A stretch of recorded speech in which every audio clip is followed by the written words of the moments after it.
Sarah, when you pulled up to that house after 17 years away, what was the first thing that went through your mind? Tony, I expected to see my childhood home waiting for me. Maybe weathered but intact. Instead, I'm staring at collapsed beams, shattered windows, and weeds choking what used to be my mother's rose garden. But the worst part? My 16-year-old son Daniel gets out of the car and asks, "Why does this place look like someone wanted to erase it from existence?" And I realized he was right. This wasn't just neglect or time. Someone had deliberately let this house rot, like they were trying to bury something along with it. Standing there, I knew coming back was a mistake, but the inheritance papers were in my hand, and Daniel was already walking toward the ruins, asking questions I wasn't ready to answer. But what exactly were you running from all those years ago? Before we jump back in, tell us where you're tuning in from, and if this story touches you, make sure you're subscribed, because tomorrow I've saved something extra special for you. Sarah, when you first stepped out of that rental car 17 years later, what did you see?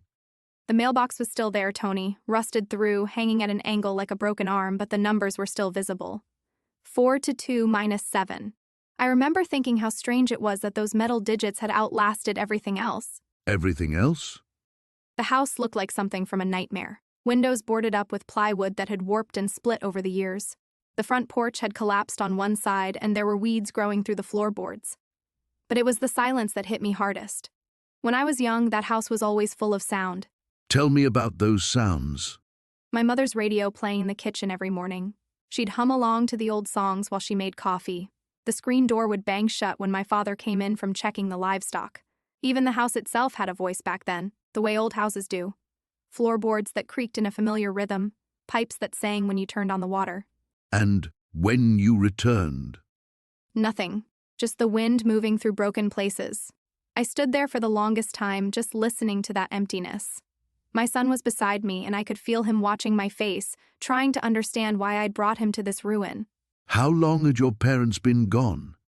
My mother passed 8 years ago. Cancer. My father followed her 6 months later. The lawyer said it was his heart, but I think it was loneliness. They'd been married 43 years. The house had been sitting, empty ever since, slowly surrendering to time and weather. You didn't come back for their funerals? Long pause. No, I didn't. That must have been a difficult decision. I told myself it was impossible. I was living 3 states away, working 2 jobs, raising a teenage boy on my own. But the truth is, Tony, I was terrified. Terrified that if I came back even for a day, someone would look at me and know, would remember. Remember what happened 17 years ago? The night I left, I swore I'd never set foot in that town again. I was 19, scared out of my mind, and I had secrets that felt too heavy to carry. But time has a way of making promises feel foolish, doesn't it? What changed? Why did you decide to return? My son started asking questions. Real questions, not the casual ones I'd been deflecting for years. He wanted to know about his grandparents, why we never visited, why I never talked about where I grew up. And then the inheritance papers came. The house, the land, it was all mine now. 23 acres that had been in my family for 4 generations. That's substantial property. Worth enough to change our lives. My son's looking at colleges now, and I've been working retail for 15 years, watching every penny. The land value alone could give him opportunities I never had, but I knew I couldn't sell it sight unseen. I had to face it first. When you were growing up there, what was the town like? Small enough that everyone knew your business before you did. 3,000 people, maybe less. The kind of place where your reputation was everything, and once it was damaged, it stayed that way. Main Street had a hardware store, a diner, a bank, and a church that held more influence than all the others combined. And your family's place in all that? We were respected, I suppose. My father was a good man, steady and honest. He raised cattle and kept the books for some of the smaller farms. My mother taught Sunday school and organized the church potlucks. I was their only child, and they had hopes for me. College, maybe, a good marriage to someone local, a life that made sense to them. But you had different plans. I thought I did. I was accepted to the state university, had a partial scholarship. I was supposed to start in the fall, study education like my mother wanted. But then everything changed that summer. The summer you turned 19. June felt like any other June at first. Hot and humid, the kind of heat that makes everything shimmer. I was working at the diner, saving money for school, spending my evenings with friends before we all scattered to different futures. It felt like the beginning of something, like my real life was about to start. Who were you spending time with? There was a group of us who'd been together since elementary school. We'd meet at Miller's Pond most nights, talking about our dreams and making promises we thought we'd keep forever. Simple things, really. We'd watch the fireflies come out over the water and feel like we owned the world. It sounds peaceful. It was. Until it wasn't. Pause. You have to understand, Tony, in a town like that, when something goes wrong, it doesn't just affect the people directly involved. It ripples out like stones thrown in still water, touching everything, changing everything. Something happened that summer that changed your trajectory completely. By August, I was gone. Left in the middle of the night with nothing but a suitcase and every dollar I'd saved for college. I drove until my car ran out of gas, then took a bus as far as the money would stretch. I never looked back. And you were alone when you left. Pause. No, I wasn't alone. Your son. I was 3 months pregnant and absolutely terrified. 19 years old, no money, no plan, and carrying a secret that felt like it would destroy me if anyone found out. Did your parents know? They knew I was pregnant. What they didn't know was why I had to leave, why the first couldn't stay and let them help me, let the community support me the way small communities do. I let them think I was just scared and foolish, let them think I was running, away from responsibility instead of running towards survival. That must have been agonizing for them. It nearly killed my mother. She called me for months, begging me to come home, promising that everything could be worked out. But I knew better. Some things can't be worked out, Tony. Some mistakes don't get forgiven, especially when they involve people the community holds sacred. When you returned with your son, did he understand the significance of the place? He knew it meant something. 17 years old, and he's got his father's eyes, always watching, always thinking. When he saw the house, he didn't say much, but I could feel him putting pieces together. He spent his whole life wondering about his father, about why I've never talked about his family history. What have you told him? That his father was someone I knew briefly, someone who couldn't be part of our lives. For years, that was enough. But now he's asking harder questions. He wants to know why we moved so often when he was little, why I always seemed nervous around police officers, why I flinch when certain songs come on the radio. And standing there in front of your childhood home, those questions became more urgent. He looked at me and said, "Mom, what really happened here?" And I realized that all my careful deflections, all my half-truths, they weren't protecting him anymore. They were just making him more curious, more determined to find answers on his own. That's dangerous when the answers are complicated. Especially in a town where memories are long and forgiveness is rare. I could see curtains moving in windows as we stood there. People were watching, remembering. The girl who ran away in shame was back, and she'd brought evidence of her scandal with her.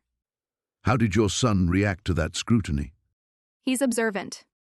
He noticed the way people looked at us, the whispered conversations that stopped when we walked by.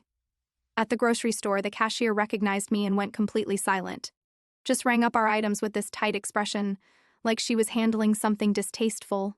Did anyone speak to you directly? Mrs. Henderson from the church approached us outside the hardware store. She looked at my son for a long moment, then said, "He has his father's height." The way she said it, Tony, it wasn't a casual observation. It was a statement loaded with meaning, and we both knew it. How did your son respond to that? He's polite, but he's not naive.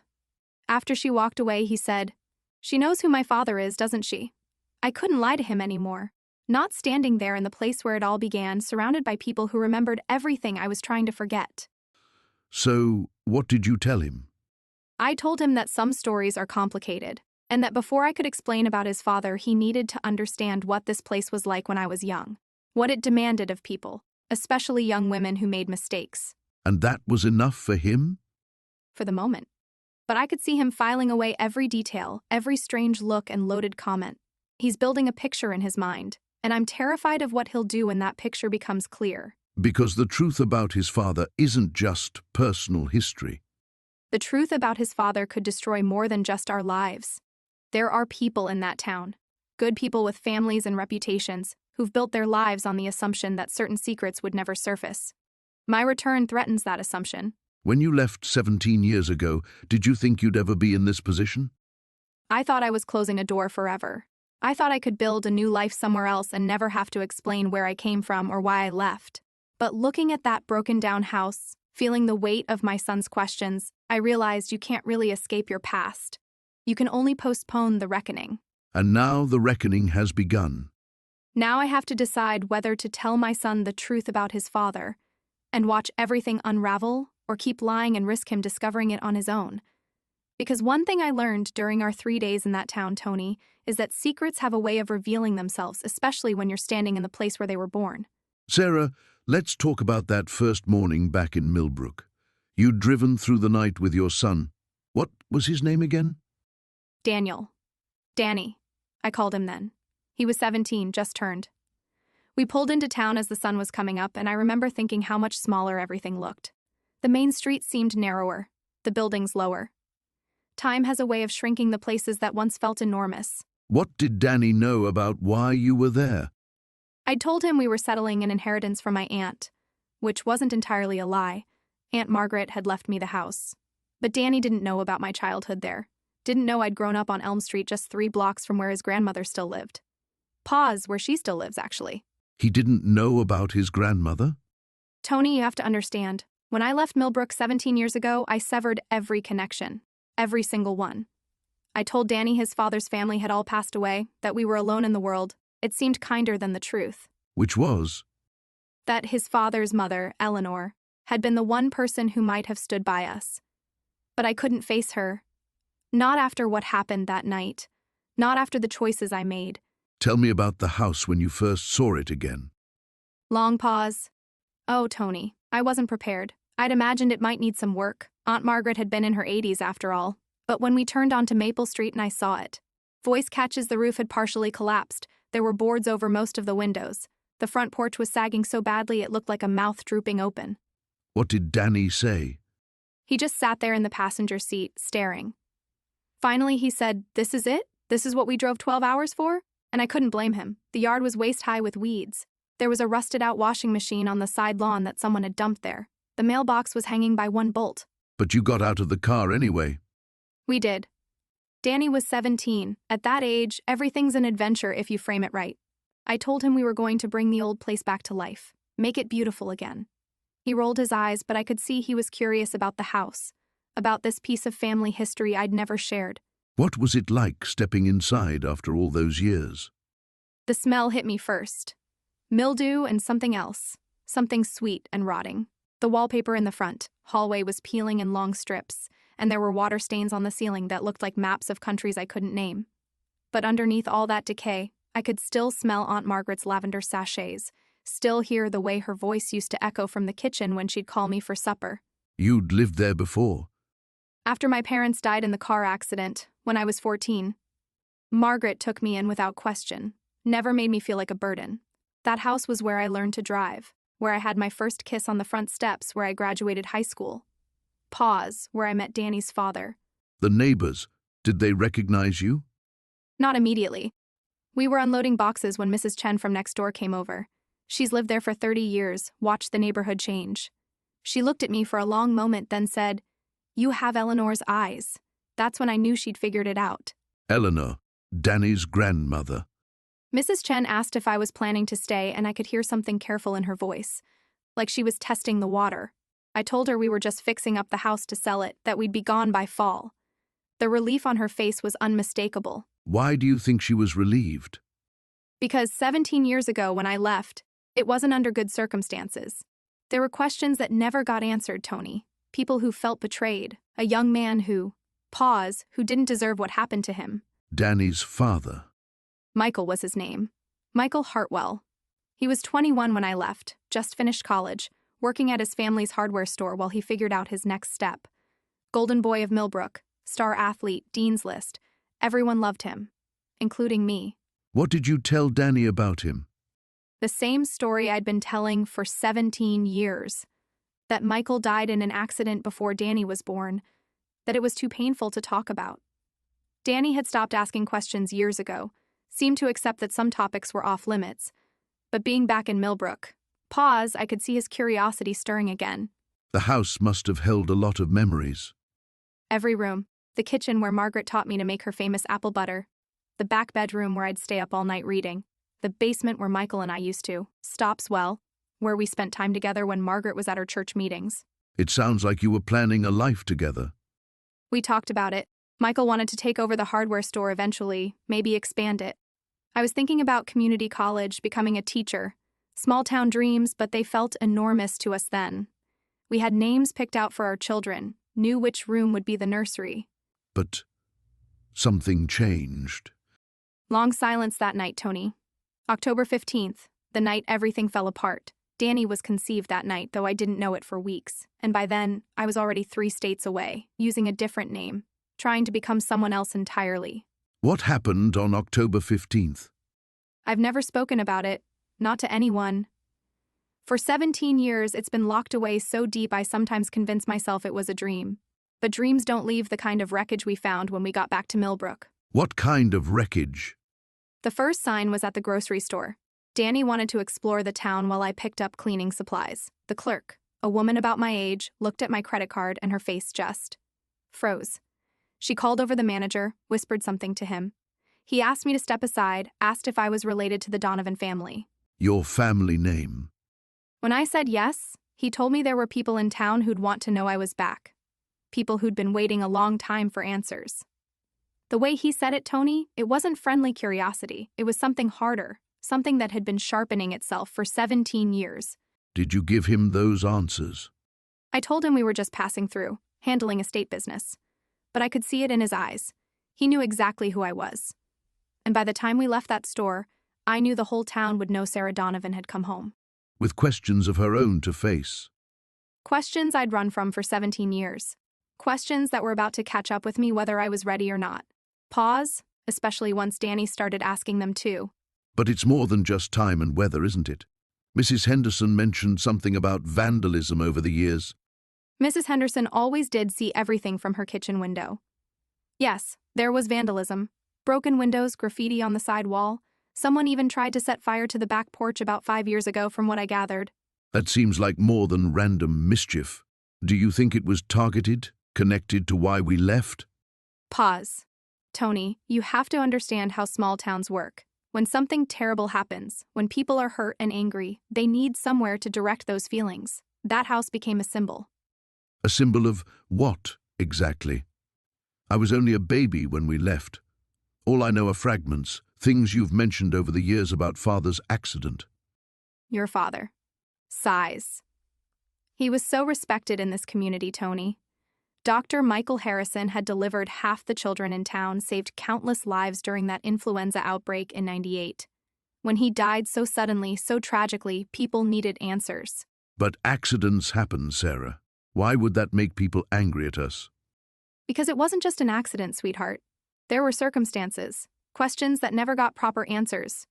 Your father died in his car, late at night, on Miller's Curve, that sharp bend by the old quarry. I remember you mentioning that road. You always seemed uncomfortable when we'd drive past quarries in other towns. Miller's Curve claimed 3 lives in the decade before your father's accident. The town council had been debating putting up guardrails, better lighting. Your father had been the most vocal advocate for those safety improvements. So when he died there himself? People found it ironic, suspicious even, especially when the investigation revealed he'd been drinking. Your father, who barely touched alcohol except for communion wine at church. Pause, drinking? You never told me that part.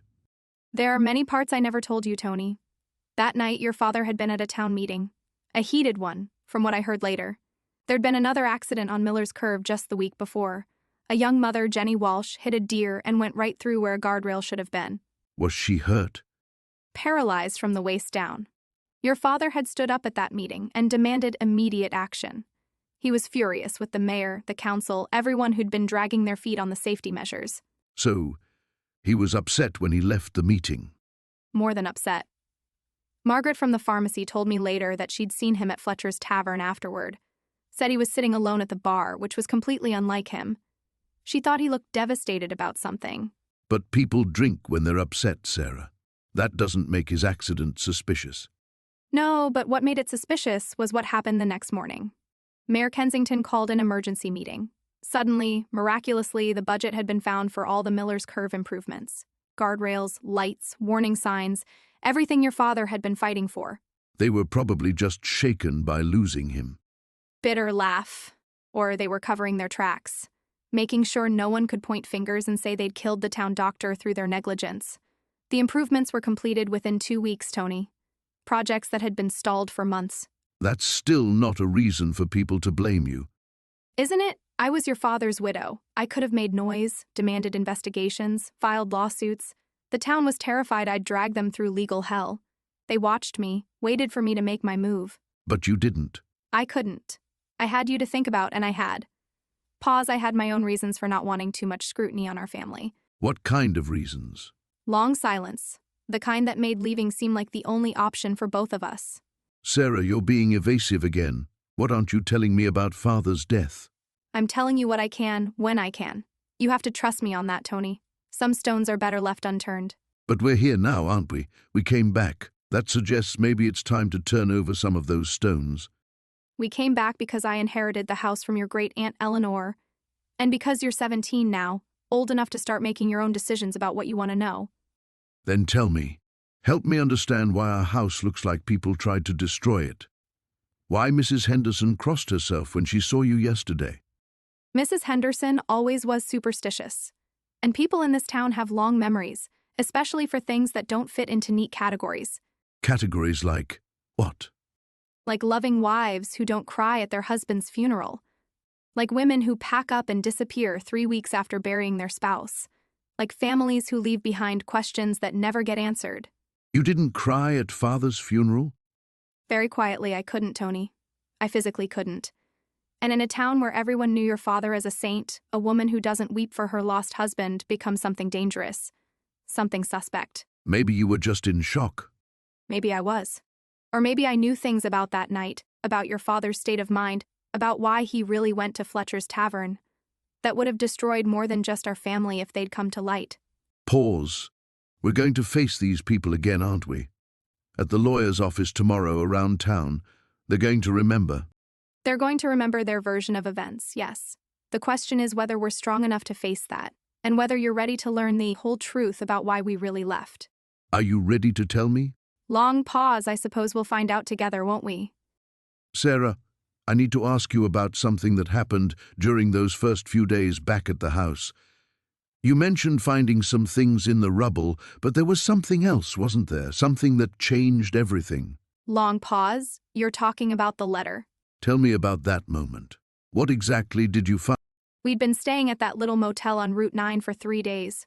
Every morning, I'd drive over to the property, trying to figure out what to salvage, what could be rebuilt. The insurance adjuster kept saying it was a total loss, but I wasn't ready to accept that.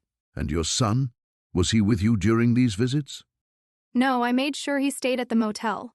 Told him the site was too dangerous, too much broken glass and unstable beams. Which was true, but that wasn't really why I didn't want him there. What were you afraid he might see? Everything, Tony. The whole reason we'd left in the first place. I'd spent 17 years building a new life for us, creating stories about why his father wasn't around, why we'd moved so far away from where I grew up. I couldn't let him start piecing things together. But something happened that fourth day. I was in what used to be my old bedroom, trying to see if anything from my mother's jewelry box had survived. The floor had partially collapsed, and I was being so careful where I stepped. That's when I saw the corner of an envelope sticking out from under a fallen beam. Just an envelope? That seems like such a small thing to notice in all that destruction. It was yellow, Tony. Aged yellow, like it had been there for years. And I recognized the handwriting immediately, even though I'd only seen it a handful of times. Whose handwriting was it? Pause his. The handwriting belonged to someone I thought was long gone from my life. Someone who was supposed to be. Sarah, when you say long gone, what do you mean exactly? I mean dead, Tony. I mean buried and finished and never coming back to complicate my life or my son's life ever again. But this letter suggested otherwise. The letter was dated just 6 months ago. 6 months. And it was addressed to me using my maiden name at my mother's house. Someone had been watching, waiting, knowing I'd come back eventually. What did the letter say? Breathing shakily. It said he knew about the boy. It said he'd been waiting 17 years to meet his son, and now that my mother was gone, there was nothing stopping him from telling the truth. The truth about what happened when you left. The truth about why I left. The truth about what I did to protect my unborn child. The truth about the kind of man his father really was. Sarah, you're trembling. Do you need a moment? No, I need to get this out. I stood there in those ruins holding that letter, and I realized everything I'd built was about to crumble just like that house. My son was going to find out that everything I'd told him about his father was a lie. What had you told him over the years? That his father was a good man who died in an accident before he was born. That we moved away because the memories were too painful. That he had his father's eyes and his gentle heart. And none of that was true? The eyes part was true, but gentle. Bitter laugh. There wasn't a gentle bone in that man's body. So this letter, after 17 years, was essentially a threat. It was a promise, Tony. A promise that he was coming to collect what he believed was rightfully his. And that's when I heard the car pull up outside. Someone was coming to the house. I looked out through the broken window frame, and there was this old blue pickup truck parked at the end of what used to be our driveway. The engine was still running, and someone was just sitting there watching me. Could you see who it was? The windshield was dirty and the sun was hitting it wrong, but I didn't need to see clearly. I knew. 17 years, and I knew exactly who was sitting in that truck. What did you do? I panicked. I stuffed that letter into my jacket pocket and tried to find another way out of the house. But there wasn't one. The back door was completely blocked by debris, and the front was the only way. So you were trapped. For about 10 minutes, I crouched there in my mother's ruined bedroom, listening to that truck engine idle. My mind was racing, thinking about my son back at the motel, thinking about how I could protect him from what was coming. And then? The truck drove away, just like that. No confrontation, no getting out to look around. Whoever it was had seen what they needed to see. That you were back. That I was back and that I was vulnerable. The house was gone, my mother was gone, and I had nowhere to hide anymore. How did this change your plans? You'd come back to settle the estate, but now? Now I realized the estate was the least of my problems. I had a 17-year-old son who was going to start asking harder questions, and I had someone from my past who clearly wasn't content to let sleeping dogs lie. Did you tell your son about the letter? About seeing the truck? How could I? What was I supposed to say? By the way, your father isn't dead. He's actually a dangerous man I've been running from your entire life. So you kept it to yourself? I kept it to myself and started planning, because I knew this was just the beginning. Sarah, you mentioned that first week back was when everything started to unravel. Can you walk me through what happened? Long pause. It was a Tuesday morning. I remember because I'd been trying to establish some kind of routine for us. You know how important that is when you're starting over somewhere new. Especially with a teenager who's already questioning everything about the move. Exactly. I'd sent him off to explore the town, maybe find some kids his age. I was in what used to be the kitchen, trying to figure out if any of the plumbing could be salvaged, when I heard his voice outside. Your son's voice? Yes, but he wasn't alone. He was talking to someone, and there was something in his tone. Excitement, maybe. Or discovery. The kind of voice kids get when they've found something they think is important. What did you do? I dropped what I was doing and went to the window. What I saw made my blood run cold. He was standing by that old oak tree in the front yard, the one that somehow survived when everything else fell apart. And who was he talking to? An older man, gray beard, wearing work clothes. I didn't recognize him at first, but something about the way he stood, the way he gestured with his hands. Someone from your past? Pause, Frank Morrison. He'd aged, of course, but it was definitely him. And Tony, Frank Morrison was the one person in this town I'd prayed I'd never see again. Why? What was your history with Frank? Frank was my father's business partner. They owned a construction company together back in the day. But more than that, Frank was there the night everything happened, the night that made me run. What were they talking about, your son and Frank? I couldn't hear everything, but I caught pieces. Frank was pointing at the house, then at the ground near the tree, and I heard him say something about how things used to be different here. How did that make you feel? Terrified. Because Frank Morrison has never been the type to make small talk with strangers. If he was talking to my son, it was for a reason. Did you go outside? Intervene? I started to, but then I heard Frank ask the question I'd been dreading for 17 years. Which was? He asked my son his name. His full name. And your son told him? Voice shaking, yes. And I watched Frank's face change. I saw the exact moment he put it together. The resemblance, the timing, the fact that we were back. What happened next? Frank looked directly at the house, directly at the window where I was standing. Even from that distance, I could see him smile. Not a friendly smile, Tony. A knowing smile. How did your son react to this interaction? That's what worried me most. He was completely oblivious to the undercurrent. He came inside 15 minutes later, chattering about this nice man who knew Grandpa and wanted to help us fix up the house. You didn't tell him about your concerns? How could I? What was I supposed to say? That the nice man who offered to help was someone I couldn't trust? That there were reasons we might not want help from people who knew our family? So, you said nothing? I tried to deflect. I told him we needed to be careful about accepting help from strangers, that we should take our time getting to know people. How did he respond to that? He looked at me like I was being paranoid, which, in his mind, I probably was. He said Frank had told him stories about his grandfather, about what a good man he was. Stories you'd never shared with your son? Pause, yes. Because some stories about the past aren't meant for children to hear. But your son is 17 now, not a child. No, but he's still my child. And there are things about his grandfather, about our family, about why we really left. Things I've spent 17 years protecting him from. Did Frank say anything else? Make any specific offers or requests? According to my son, Frank invited us to dinner, said his wife would love to meet us, that the whole town would want to welcome us home properly. And you knew this wasn't really about hospitality. I knew Frank Morrison well enough to know he never did anything without a purpose. If he wanted us at his dinner table, it was because he had questions that needed answers. Questions about that night 17 years ago? Questions about that night, yes. But also questions about my son, about his father, about things Frank might have figured out that I'd hoped would stay buried forever. So, what did you tell your son about the dinner invitation? Long pause, I told him we'd think about it. But Tony, I was already planning our second escape. Sarah, you mentioned earlier that you had to make some difficult decisions about the property. How has your son been handling all of this? The condition of the house being in a place that's completely foreign to him? That's been the hardest part, Tony. He's 17, you know. At that age, they think they understand everything, but they're still so vulnerable underneath.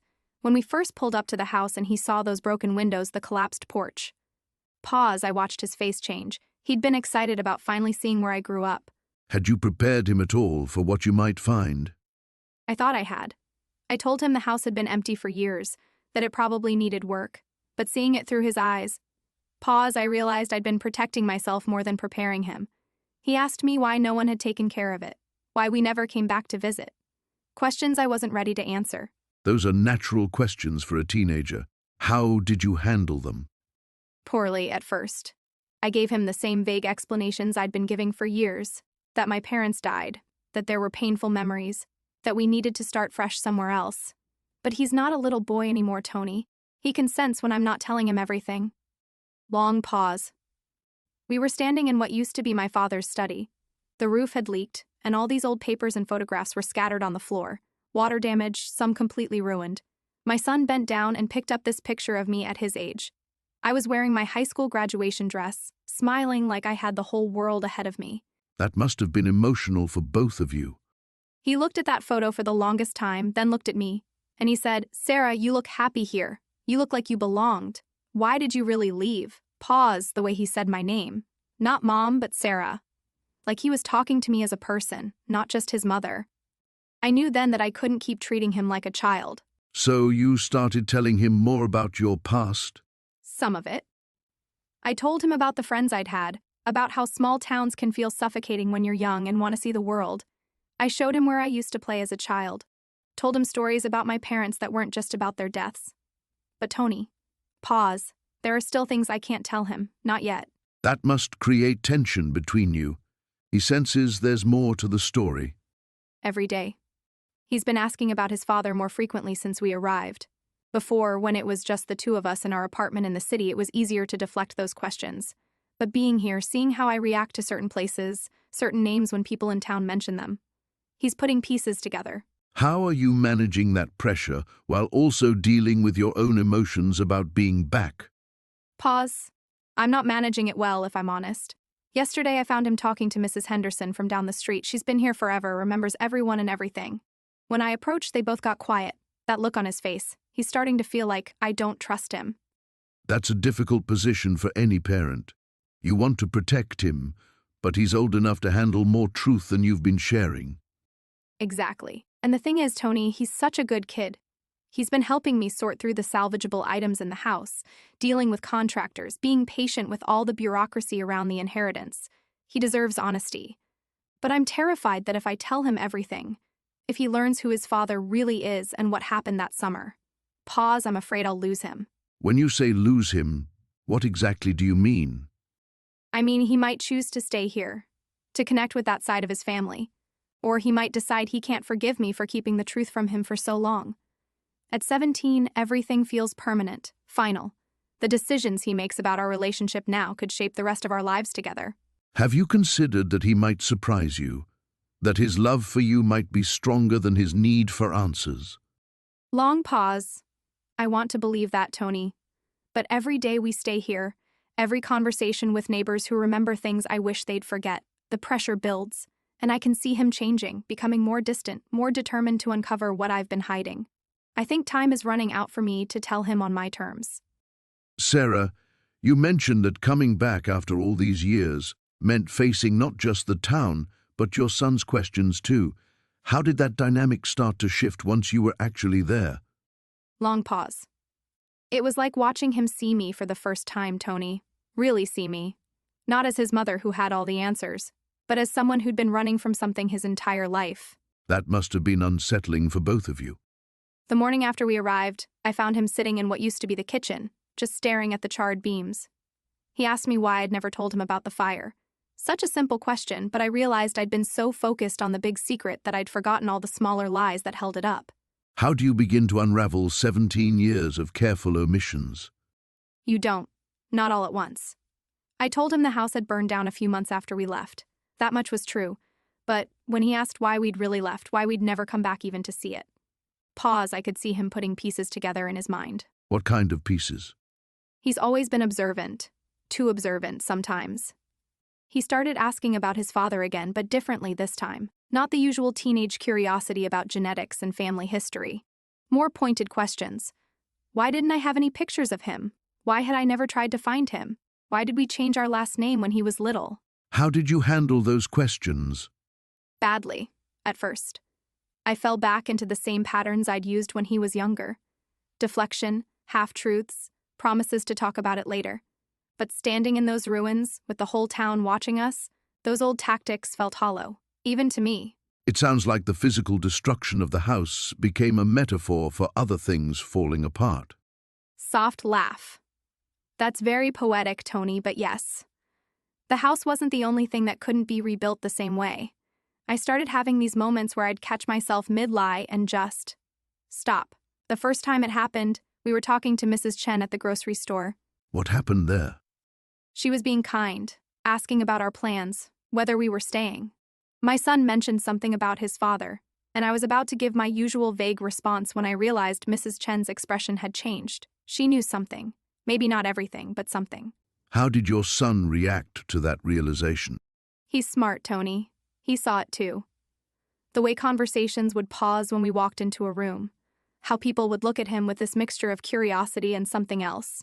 Pity maybe, or concern. After we left the store that day, he asked me directly if his father had lived here. That must have been a pivotal moment. I said yes. Just that one word, but it felt like opening a door I'd kept locked for 17 years. And once it was open, even just a crack, everything else wanted to push through. Did telling that truth make the next conversation easier or harder? Both. He wanted to know if his father still lived here, if that's why we'd come back. I had to tell him no, that his father wasn't around anymore.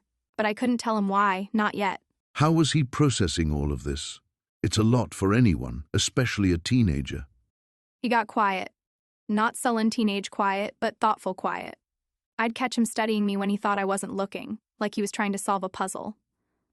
One evening, as we were eating dinner from takeout containers in what used to be the dining room, he asked me if I was afraid. Afraid of what? That's exactly what I asked him. He said, afraid of him finding out the truth. And the way he said it, Tony, so gentle and mature, I realized he'd been protecting me from his own curiosity, trying not to push too hard because he could sense my fear. That's a heavy burden for a young person to carry. It was. And it was my fault he was carrying it. That night, I promised him I would tell him everything, but that I needed time to figure out how. He said he'd wait, but that he deserved to know who his father was and what had really happened here. How long did you ask for? A week. 7 days to figure out how to tell my son that his father was dead, and that I was the reason why. Sarah, when you walked through those ruins for the first time in 17 years, what was the hardest thing to see destroyed? Long pause, the kitchen window. It sounds silly, doesn't it? The whole house was falling apart, but I kept staring at where that window used to be. My mother would stand there every morning, drinking her coffee and watching the sunrise. After she died, I'd do the same thing, trying to feel close to her somehow. And now your son was seeing this place for the first time, through your eyes. What was going through your mind as you watched him take it all in? I realized I'd never really described it to him properly. In my stories, it was always this perfect little house with white shutters and a garden full of roses. But standing there in the rubble, I had to admit the truth to myself. Even before it fell apart, it wasn't the fairy tale I'd painted for him. What do you mean by that? The paint was always peeling. The floorboards creaked in places where they'd started to rot. My father never had the money to fix things properly, and after he left when I was 12, my mother just did her best to hold it all together. I'd romanticized it in my memory because I needed it to be beautiful for my son. So seeing the reality forced you to confront not just the physical destruction, but the stories you'd been telling yourself? Exactly. And Tony, that's when I started to understand that maybe I'd been doing the same thing with other parts of my past, making them prettier or uglier than they really were, depending on what I needed to believe about myself. Can you give me an example of what you mean? Well, I'd always told myself that leaving town was purely about protecting my son, that I was this noble mother making a sacrifice. But standing in those ruins, I had to admit that part of me ran because I was scared of facing what I'd done. It wasn't just about him. It was about me being a coward. That's a hard thing to acknowledge about yourself. How did that realization feel? Like someone had taken a weight off my chest and replaced it with a different kind of weight.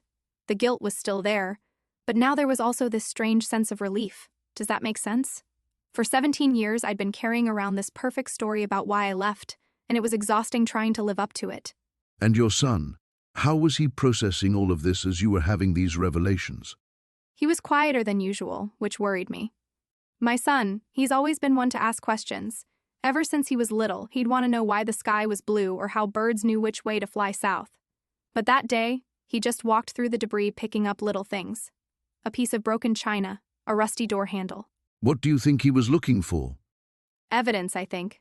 He'd grown up with my stories about this place, and now he was trying to match them up with what he could see and touch. At one point, he found this old photograph wedged under a fallen beam. It was water damaged and you could barely make out the faces, but I knew immediately what it was. What was in the photograph? My high school graduation. I was wearing this blue dress my mother had saved up for months to buy, and standing next to me, standing next to me was his father. How long it had been since you'd seen a picture of him? Years. I'd thrown away everything when we left. Every photo, every letter, every reminder. I thought I was protecting us both, but seeing that picture, even damaged as it was, I realized how much I'd stolen from my son by erasing his father so completely. What did your son say when you told him who was in the photo? He didn't say anything at first, he just held it very carefully, like it might dissolve in his hands.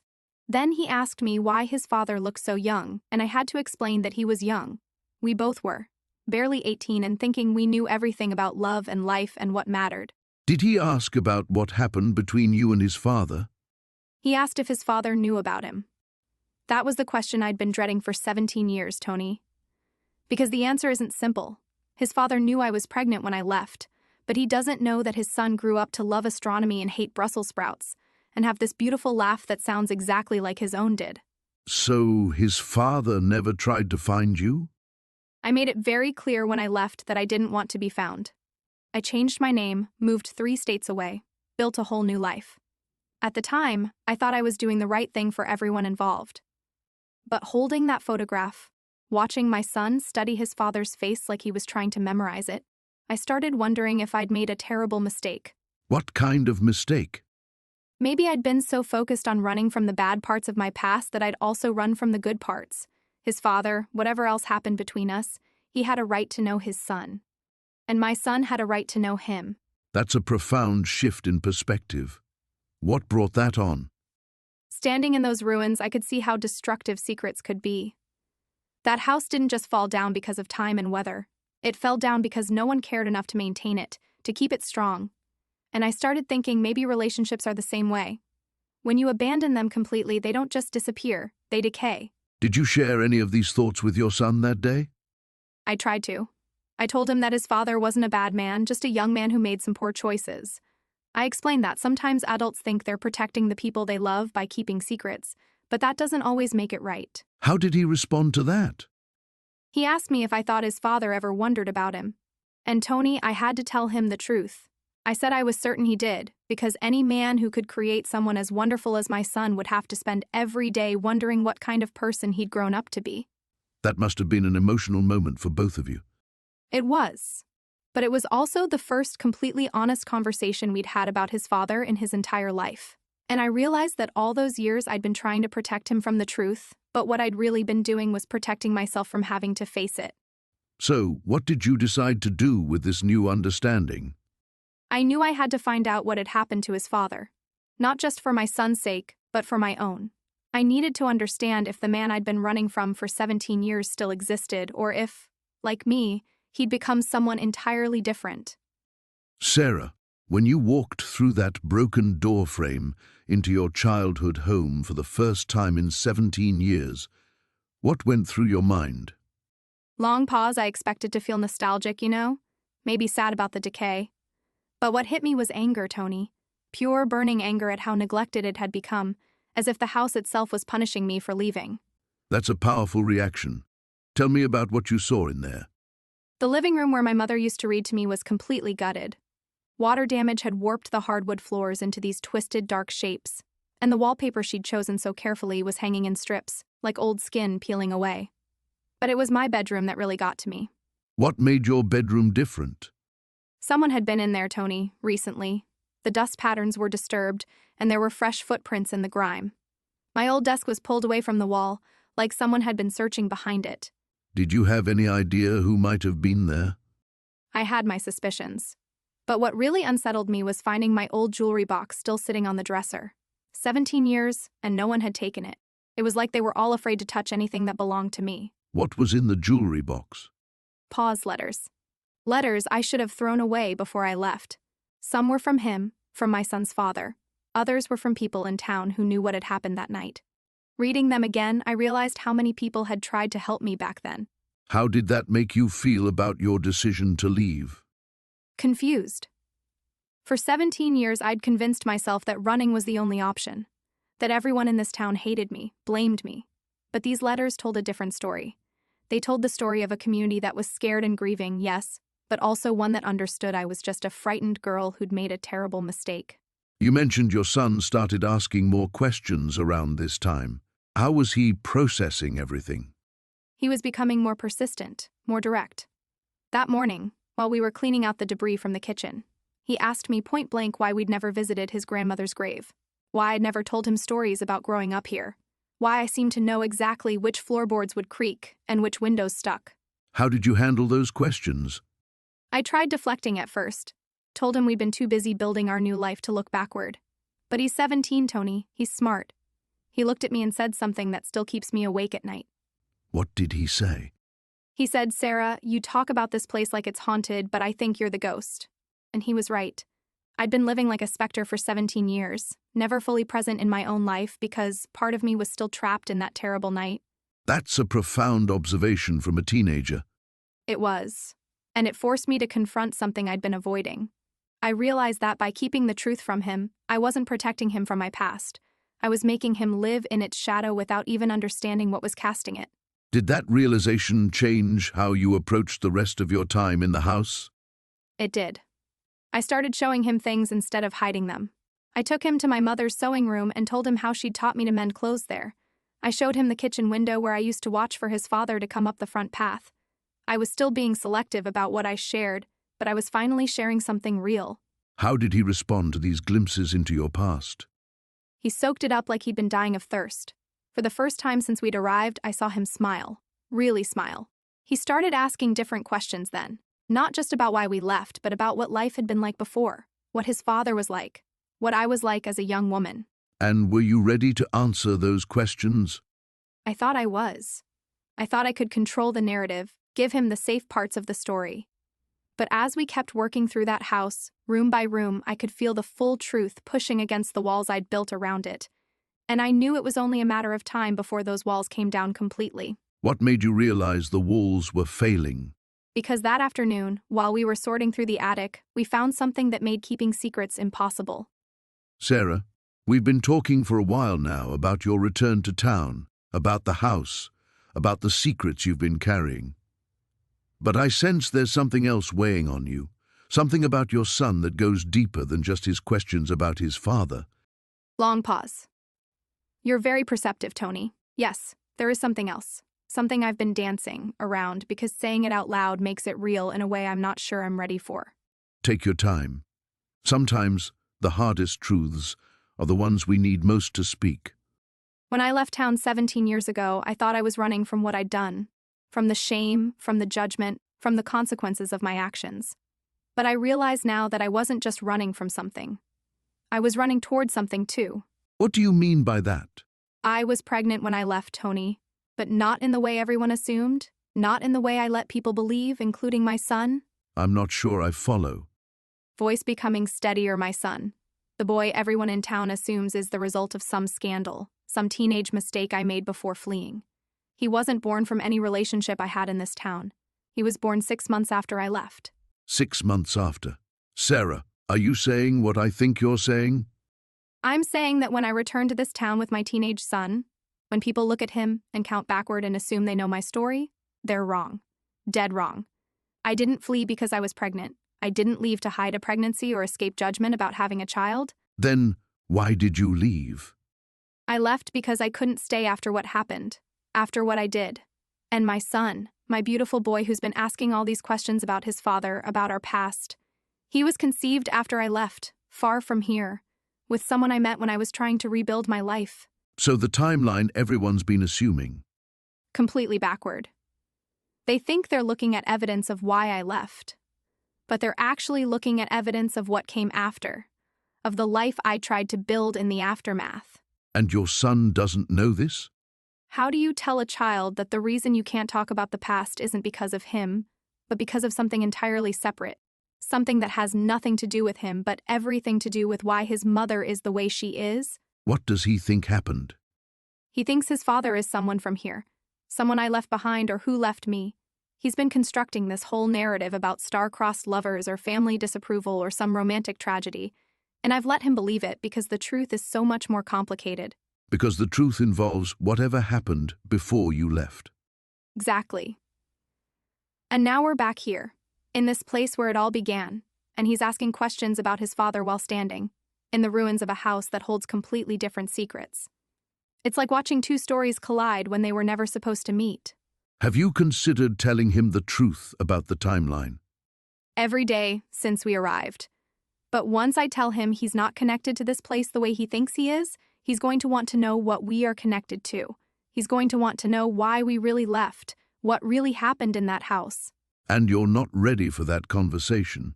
I don't know if I'll ever be ready for that conversation, Tony.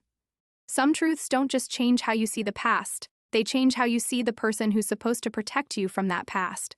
But keeping him in the dark while you're both here, in this place where people remember. Becoming impossible. Yes. Especially because people are starting to talk to him directly. They're sharing their own memories, their own versions of events. And their timeline doesn't match what he thinks he knows about his own existence. So you're caught between two impossible choices. Tell him the truth about when he was born, which opens the door to questions I can't answer. Or let him continue believing a lie while we're surrounded by people who lived through what really happened. Sarah, can I ask you something that might seem obvious? Of course. Why did you really come back? Because it sounds like staying away would have been much simpler for both of you. Very quiet because I'm dying, Tony.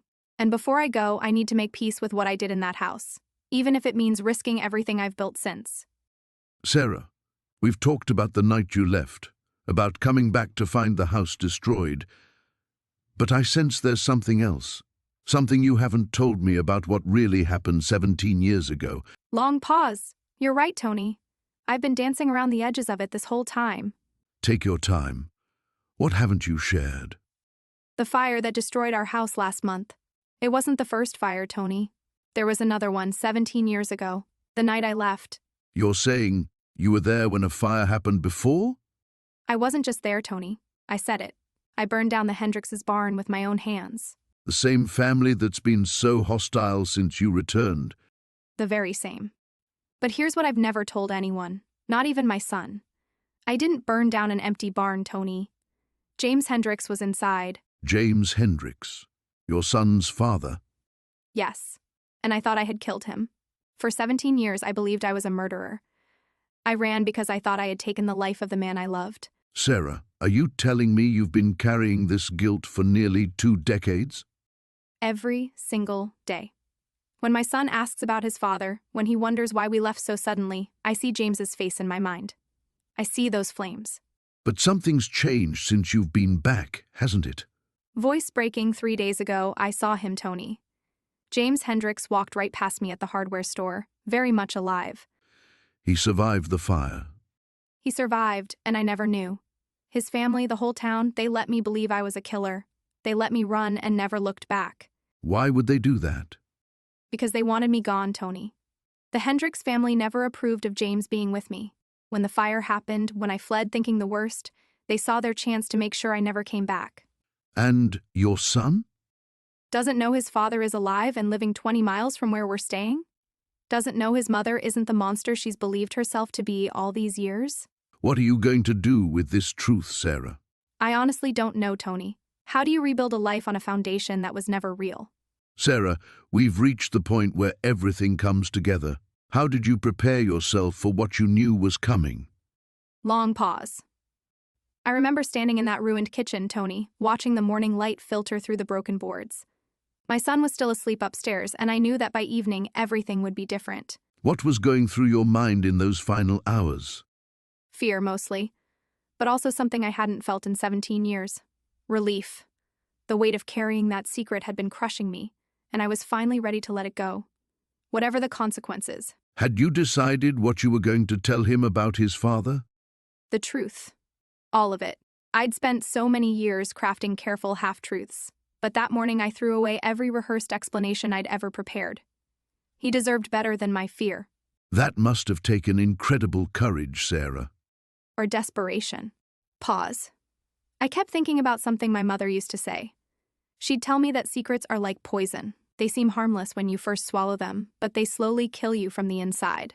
How did you find the strength to face the community that had judged you for so long? I realized something important that morning, Tony. I'd been running from their judgment, but I'd never stopped to ask myself if I agreed with it. Once I separated their opinions from my own truth, they lost their power over me. What about the physical evidence? The house, the memories it contained? I decided to walk through every room one last time before he woke up.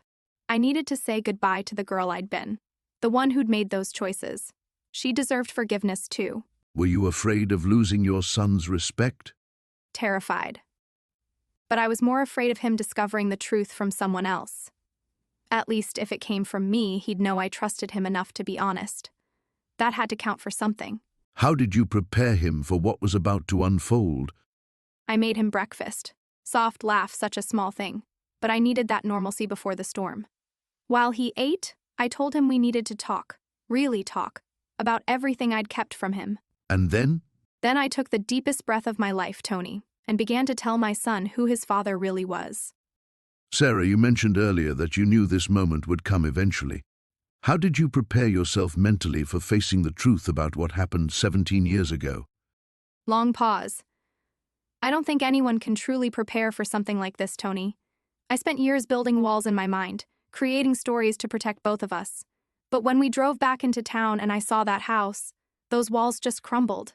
What was going through your mind when your son started asking those direct questions about his father? Terror. Pure terror. I realized I'd been living in this fantasy where I could control the narrative forever. But he's 17 now, the same age I was when everything happened. He has every right to know the truth about who he is. How do you find the courage to face something you've been running from for nearly 2 decades? Voice trembling. You don't find it, Tony, it finds you. When I looked at my son's face and saw the hurt there, the confusion, I knew I couldn't protect him by lying anymore. Sometimes protecting someone means letting them see the ugly truth. What's your plan now? How do you intend to handle this confrontation?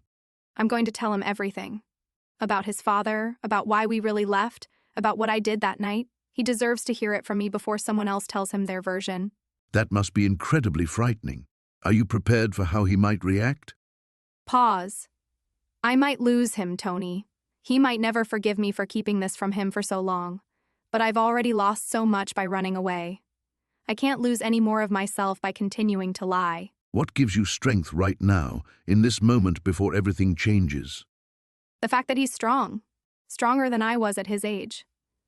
I raised him to be honest, to face difficult things head on.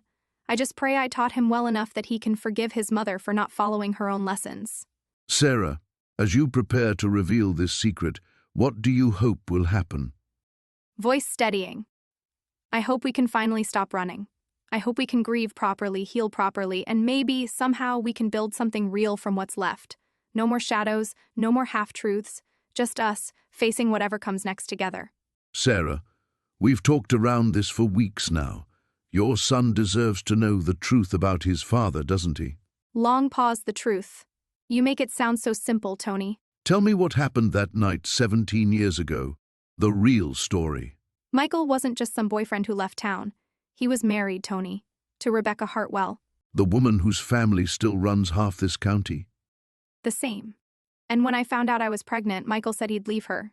We planned to meet at the old house that night, pack everything, and disappear together. But he never showed.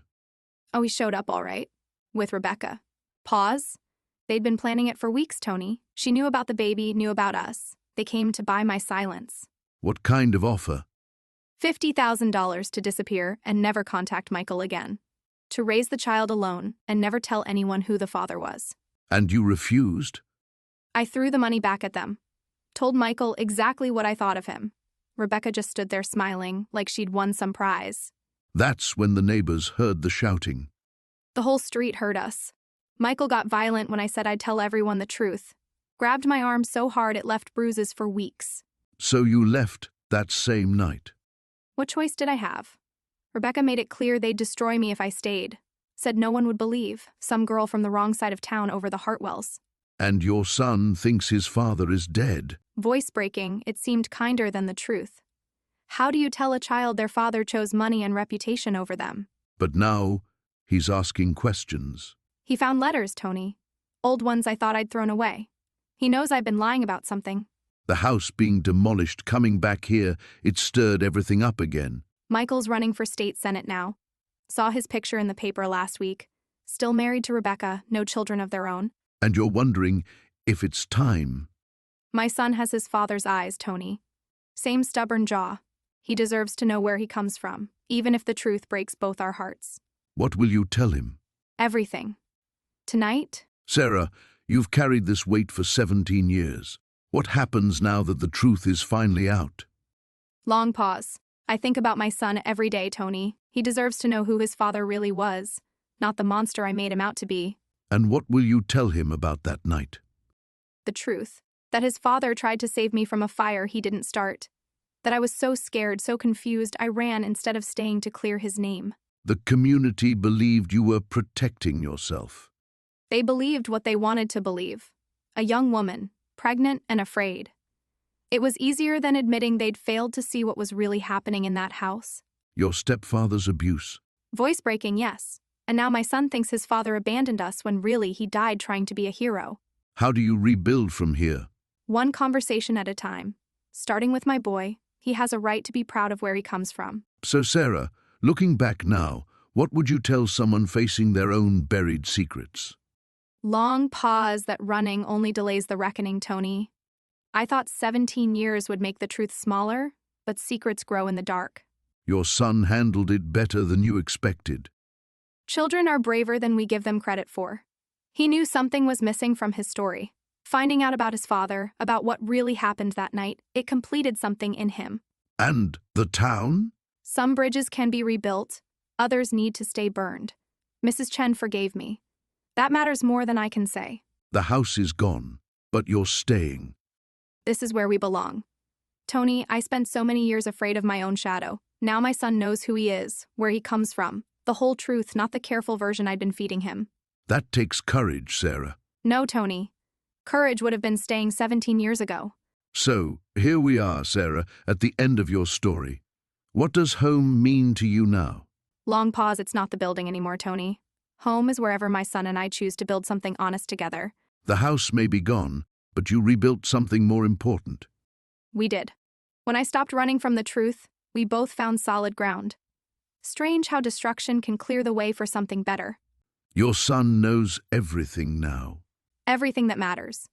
The shame I carried for 17 years, it doesn't define him. Or me, really. We talked through it all. And the town? Some forgave, some didn't. I can live with that. The important thing is I stopped asking their permission to exist. Pause. What would you tell someone else carrying a secret that heavy? That secrets grow heavier in darkness, Tony, and that our children deserve parents who trust them with the truth. The past happened, but it doesn't have to happen again.